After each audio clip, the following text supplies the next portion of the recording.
सर्वेश्वर ततो मे त्वं दर्शयात्मानमव्ययम्। श्रीभगवानुवाच पश्य मे पार्थरूपाणि शतशोऽथसहस्रशः नानाविधानि दिव्यानि नानावर्णाकृतीनि च।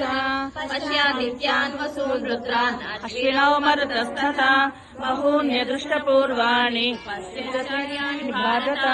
इहैकस्थं जगत्कृत्स्नं पश्याद्य सचराचरम् महदेहे गुणाकेश यच्चान्यद्द्रष्टुमिच्छसि न तु मां शक्यसे द्रष्टुम् अनेनैव स्वचक्षुषा। दिव्यम् ददामि ते चक्षुः पश्य मे योगमैश्वरम्। सञ्जय उवाच एवमुक्त्वा राजन् महायोगेश्वरो हरिः दर्शयामास पार्थाय परमम् रूपमैश्वरम्। अनेकवक्त्रनयनम् अनेकाद्भुतदर्शनम् अनेकदिव्याभरणम् दिव्यानेकोद्यतायुधम् दिव्यमाल्याम्बरधरम् दिव्यगन्धानुलेपनम् सर्वाश्चर्यमयम् देवम् अनन्तम् विश्वतोमुखम्।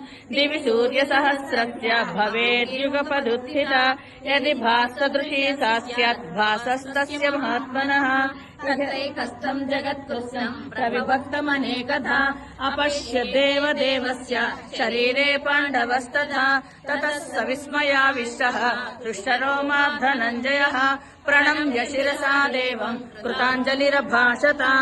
अर्जुन उवाच पश्यामि देवांस्त्वदेवदेहे सर्वांस्तथा तथा भूतविशेषसङ्घान् ब्रह्माणमीशम् कमलासनस्थम् ऋषींश्च सर्वानुरगांश्च दिव्यान् अनेकबाहूदरवक्त्रनेत्रम् पश्यामि त्वाम् सर्वतोऽनन्तरूपम् नान्तम् न मध्यम् न पुनस्तवादिम् पश्यामि विश्वेश्वर विश्वरूप किरीटिनम् गदिनम् चक्रिणम् च तेजो राशिम् सर्वतो दीप्तिमन्तम् पश्यामि त्वाम् दुर्निरीक्ष्यम् समन्तात् दीप्तानलार्कद्युतिमप्रमेयम् त्वमक्षरम् परमम् वेदितव्यम् त्वमनुष्यरम् च परम् निधानम् त्वमव्ययः शाश्वतधर्मगोप्ता सनातनस्त्वम् पुरुषो मनो मे अनादिमध्यान्तमन